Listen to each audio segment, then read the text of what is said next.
What's up guys, this is my second attempt recording. Don't you just love when your audio is off? So in this video, I'm going to get into Senseonics. We're going to look over their earnings. Don't forget down below, I will leave you guys in the description their earnings call edited and cleaned up. For now, I'll just put the full earnings call, but when I get done with this video, when I'm done editing it and everything, get this one out, I will get to the earnings call, cut that up. It is like a 40-minute long earnings call. I'll turn it into hopefully 25-30 minutes for you, and then we can reference that anytime we want to listen in to Senseonics' last earnings. So let's get into this video again. I'm going to look over some numbers. We're going to look at the chart on Senseonics. Don't forget to like, subscribe, hit the notification bell. If you like these videos, I definitely appreciate you, and let's check it out. And as always, guys, everything I read, you'll see down below in the description, so if you want to look over this yourself, it'll be down there. Now, for their highlights, first off, they launched the collaboration with the Nurse Practitioner Group, and this is designed to expand U.S. patient access to Senseonics' 6-month system. And this also provides additional convenient in-office and at-home sensor insertion options. Now, they also completed their enrollment of a pivotal trial for their 360-day sensor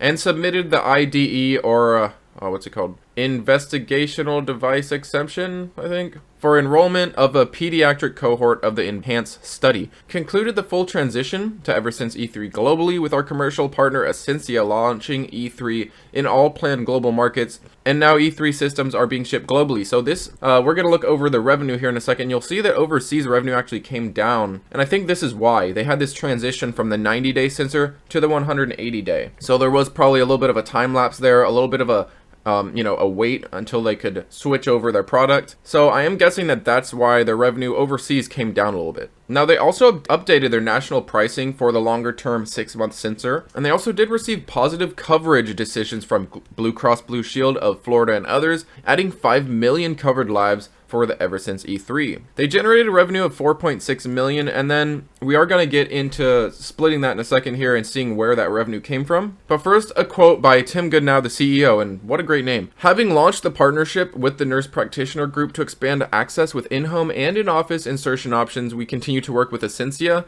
to execute and build the foundation for increased adoption of Eversense. Together with the recent achievement of key milestones in our clinical and R&D programs, notably enrolling a pivotal 365-day trial, we continue to advance our initiatives towards delivering the benefits of long-term implantable CGM to more patients. Now, looking at that revenue, they did get the 4.6 million, as I said, and that's compared to 3.5 for the same quarter of last year. Now, looking at US revenue, that did increase from 0.6 million to 1.9 million, but looking at revenue outside of the US, they had 2.7 million compared to 2.9 million in the prior year period. And as I said, I think that's because they were just transitioning to the 180-day product from the 90-day. But let me know in the comments below if you think there's a different reason for that. R&D expenses did increase to 11 million.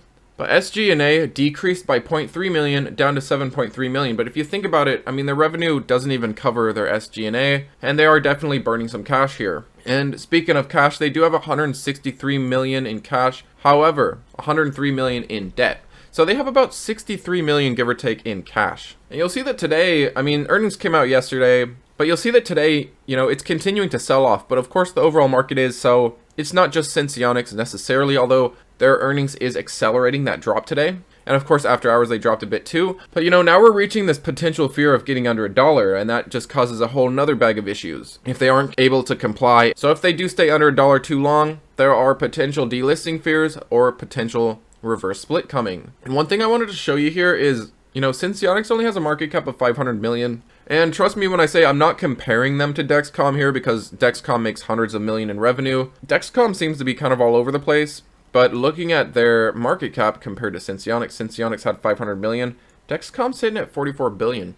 Just for Senseonics to be even half the market cap, it needs to more than 40x. And just for it to 10x, that would place it at a $5 billion market cap, which is still a very, very, very small portion of a market cap of a major competitor. Now, I'm not saying at this current state that Senseonics deserves anywhere near the market cap of Dexcom. However, this gives us a potential idea of the market, the addressable market here. When you have a company that's been around for years, and now they command a $44 billion market cap, I mean, who knows where Senseonics could be in 5 to 10 years if they continue to execute, if they do get that 365-day product out there, if they continue to see increased revenue growth, if they do get to a positive EPS to where they're actually earning a profit. Now, next up, let's just quickly check out the chart. We were in this falling wedge. We did have a nice little breakout, a positive little run, and then earnings came and just crashed it all down. One thing you'll see is we did not break our May 11 low. I think that's a really good sign. And for us to break that, that sits at right around 80 cents. So you're going to want to watch out for that 80-cent level. I personally can see this coming down a bit more, see a little bit more fear in it.